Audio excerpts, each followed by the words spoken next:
किसान भाइयों, सरसों की टॉप से टॉप वैरायटी आप ले लेना, लेकिन खाद की मात्रा अगर सही अनुपात में नहीं डाली तो पैदावार ज्यादा नहीं निकलेगी। ये बात अपने ध्यान में रखना। तो पैदावार ज्यादा लेने के लिए बिजाई के टाइम पर बेसल डोज में कौन कौन सी हमें खाद डालनी है, कितनी मात्रा में डालनी है, तो ये पूरी हम डिटेल में आज के इस वीडियो में हम बात करेंगे। और एक बहुत बड़ी समस्या इस समय पर है, कहीं कहीं पर डीएपी बिल्कुल भी नहीं मिल रही। तो डीएपी का सही विकल्प कौन सी खाद हो सकती है, इसके ऊपर भी हम बात करेंगे।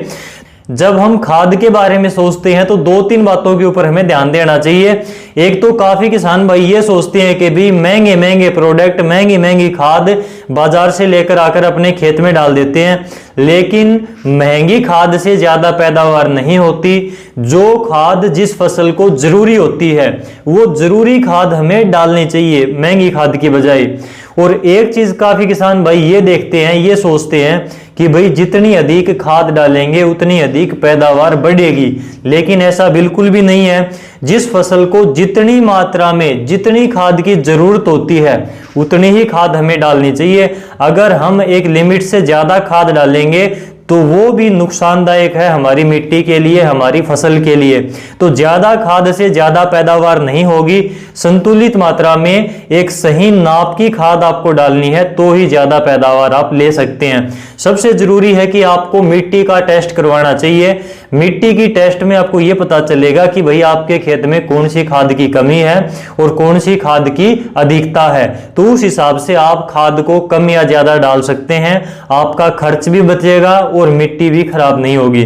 तो मिट्टी की आपको जांच जरूर करवानी चाहिए। आजकल यूनिवर्सिटीज के अंदर और कृषि विज्ञान केंद्रों के अंदर मिट्टी और पानी की जांच भाई फ्री होती है, तो इस चीज का आप फायदा उठाया करो। सरसों में कौन कौन सी खाद की आवश्यकता होती है, सरसों में हमें मुख्य रूप से कौन कौन सी खाद डालनी चाहिए, तो आपको सबसे पहले तो यूरिया डालनी है। यूरिया के साथ में डीएपी लेनी है।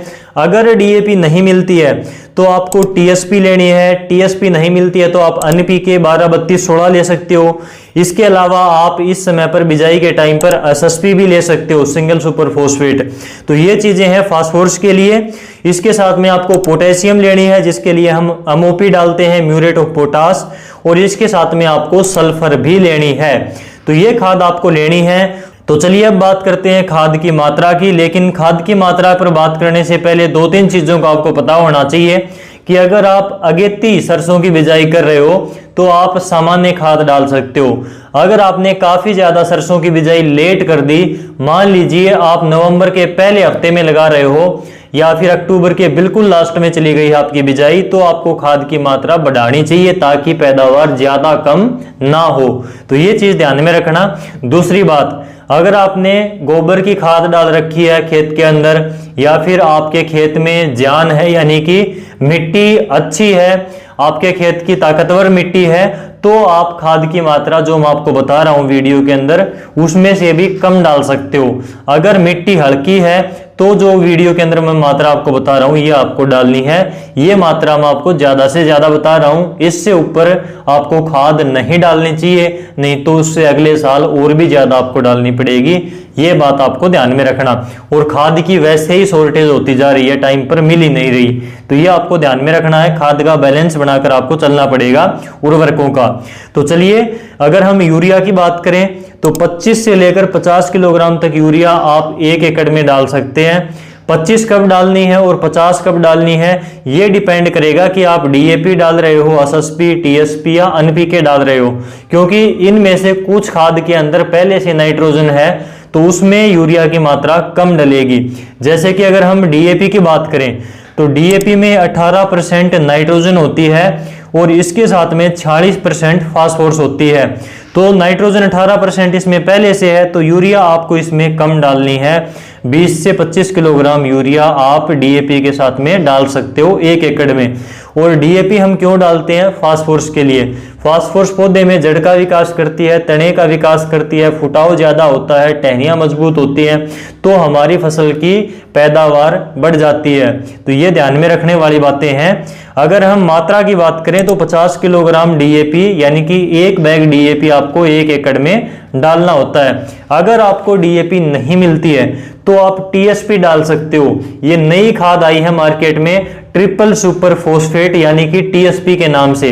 इसमें भी 46% ही फास्फोरस है और इसमें 15% कैल्शियम भी है। तो 40% जो इसमें फास्फोरस है उसमें से 90% से 92% तक इसमें जो फास्फोरस है वो घुलनशील है। तो ये जल्दी असर दिखाती है फसल के अंदर और इसके परिणाम बढ़िया आते हैं, रिजल्ट इसका बढ़िया आता है। तो टीएसपी आप बिल्कुल डाल सकते हो भाई। नई खाद है तो किसान भाई इसको डालने में थोड़े झिझक रहे हैं, लेकिन जो एसएसपी है, जो दूसरे हल्के एनपीके आते हैं वो नकली काफी ज्यादा मार्केट के अंदर मिल रहे हैं, तो उनकी बजाय आप टीएसपी के ऊपर जा सकते हो किसी बढ़िया कंपनी का। इसके अंदर मैंने आपको बता दिया फास्फोरस 46% होता है, जितना डीएपी में है उतना इसके अंदर है। इसमें नाइट्रोजन नहीं है बिल्कुल भी। तो यूरिया की मात्रा आपको 1 एकड़ में इसके साथ में 50 किलोग्राम डालनी है। ये थोड़ी सी आपको बात ध्यान में रखनी पड़ेगी। अगर आपको टीएसपी भी नहीं मिलती है तो आप एनपीके 12 32 16 डाल लेना बिजाई के टाइम पर, वो बढ़िया रहेगी। एनपीके 12 32 16 70 किलोग्राम तक डाल सकते हो 1 एकड़ में। इसमें 12% नाइट्रोजन है तो आप यूरिया 20 से 25 किलोग्राम डाल सकते हो एनपीके के साथ में। इसमें 32% फास्फोरस है और 16% इसमें पोटेशियम भी है। तो पोटास आपको अलग से डालने की आवश्यकता नहीं पड़ेगी। इसमें नाइट्रोजन भी है, फास्फोरस भी है और पोटास भी है, तीनों प्राथमिक पोषक तत्व हैं। तो ये ध्यान में रखना। अगर एनपीके भी नहीं मिलती है, टीएसपी भी नहीं है, डीएपी की भी शॉर्टेज है, तो आप एसएसपी की तरफ जा सकते हो, सिंगल सुपर फोस्फेट की तरफ।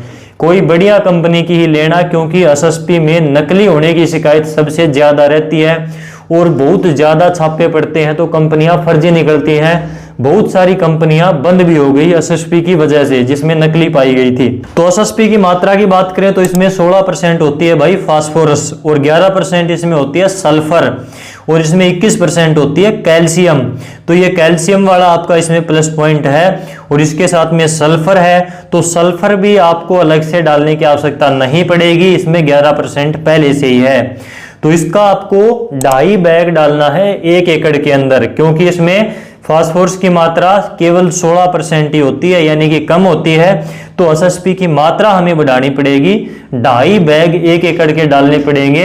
ये सस्ती आती है तो इसका खर्च 3 बैग का खर्च डीएपी के 1 बैग के लगभग बराबर रहता है और इनमें फास्फोरस की मात्रा भी लगभग फिर बराबर हो जाती है। 1 बैग डीएपी का और 3 बैग अगर हम एसएसपी के डालते हैं तो इसमें डीएपी से थोड़ी सी फास्फोरस ज्यादा ही मिलेगी आपको। 2.5 बैग यानी कि लगभग 125-30 किलोग्राम आपको 1 एकड़ में डालनी है। तो इसके साथ में आपको यूरिया की पूरी मात्रा डालनी पड़ेगी। इसमें नाइट्रोजन नहीं है, यूरिया आपको 50 किलोग्राम ही इसमें डालनी पड़ेगी। ये बात ध्यान रखना, अगर यूरिया आपने नहीं डाली तो इसका रिजल्ट डाउन आएगा, ये कंफर्म है, ये ध्यान रखना।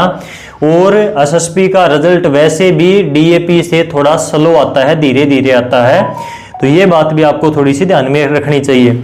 अब बात आती है भाई नाइट्रोजन फास्फोरस के बाद में पोटेशियम की। मैंने स्टार्टिंग में जिक्र किया था कि जब से पोटेशियम महंगी हुई है, पोटास महंगी हुई है, किसानों ने डालनी बंद कर दी। लेकिन ये प्राथमिक पोषक तत्व है। जो 3 सबसे जरूरी पोषक तत्व है, नाइट्रोजन, फास्फोरस और पोटास, तो उनमें आती है भाई पोटास आपको डालनी है, चाहे आप कम डाल लेना। 1 एकड़ में 20 से 25 किलोग्राम आप डाल सकते हो।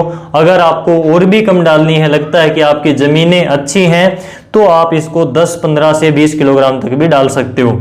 अगर एनपीके 12, 32, 16 आप डाल रहे हो तो आपको अलग से पोटास नहीं डालनी पड़ेगी, क्योंकि मैंने आपको वहां पर भी बताया था कि 12, 32, 16 में 16% पहले से ही पोटेशियम मिल जाती है, तो उसमें आपको पोटास मिलाने की आवश्यकता नहीं पड़ेगी। या फिर आप डीएपी डाल रहे हो, टीएसपी डाल रहे हो, एसएसपी डाल रहे हो, तो आपको इनके साथ में पोटास डालनी पड़ेगी। ये बात आप ध्यान में रखना। अब बात आती है भाई सल्फर की। सल्फर तेल वाली फसलों के लिए बहुत जरूरी पोषक तत्वों में आता है, तो सल्फर आप जरूर डालें सरसों के अंदर। बिजाई के टाइम में आपको डालनी है। ज्यादातर किसान भाई बाद में क्या करते हैं, जो 80% वाली WDG फॉर्मुलेशन में आती है, भुजिया फॉर्म में या पाउडर फॉर्म में, वो डाल देते हैं पानी के साथ में। वो बाद में जमीन के ऊपर पड़ी रह जाती है, जमीन के ऊपर धब्बे से बनकर रह जाती है, जमीन में नीचे नहीं जा पाती, पौधे को नहीं नहीं मिल पाती तो आपके पैसे भी बर्बाद हो जाते हैं, फसल को भी नहीं मिल पाती। तो सल्फर आपको बिजाई के टाइम पर ही डालनी चाहिए। अगर आप 90% वाली सल्फर डाल रहे हो बेंटोनाइट, तो ये 15 किलोग्राम 1 एकड़ में आप डाल सकते हो, 10 से लेकर 15 किलोग्राम तक इसकी मात्रा सही रहेगी। अगर आपको 80% वाली WDG फॉर्मुलेशन वाली सल्फर डालनी है जो फंगीसाइड का भी काम करती है, तो इसके लिए आप क्या करें, 10 किलोग्राम तो 90% वाली सल्फर बेंटोनाइट डाल देना और इसके साथ में 3 किलोग्राम 80% वाली WDG फॉर्मुलेशन वाली सल्फर आप डाल सकते हो। इसके भी काफी शानदार रिजल्ट आते हैं, फंगस के ऊपर भी इसका कंट्रोल रहता है। और अगर आप SSP डाल रहे हो, सिंगल सुपर फॉस्फेट डाल रहे हो, तो आपको अलग से सल्फर डालने की आवश्यकता नहीं पड़ेगी, क्योंकि उसके अंदर पहले से ही 11% सल्फर होता है SSP के अंदर, वो मैंने आपको पहले भी बता दिया है। अगर आपके खेत की जमीन, खेत की मिट्टी तगड़ी है, ताकतवर है, आपने गोबर की खाद डाल रखी है, तो आप जो मैंने वीडियो में बताई इनमें से खाद की मात्रा कम डालना। अगर मिट्टी कमजोर है या फिर आप बिल्कुल ही लेट बिजाई करते हो, तो जो मैंने वीडियो के अंदर मात्रा बताई जिन खादों की, वो आपको पूरी डालनी है। तो सरसों की पैदावार आपकी बढ़िया से बढ़िया निकलेगी, खाद की कोई कमी नहीं रहेगी। तो इस वीडियो को अधिक से अधिक किसानों तक शेयर करना, चैनल को आपने सब्सक्राइब कर ही दिया होगा। आज के इस वीडियो में बस इतना ही। नमस्कार।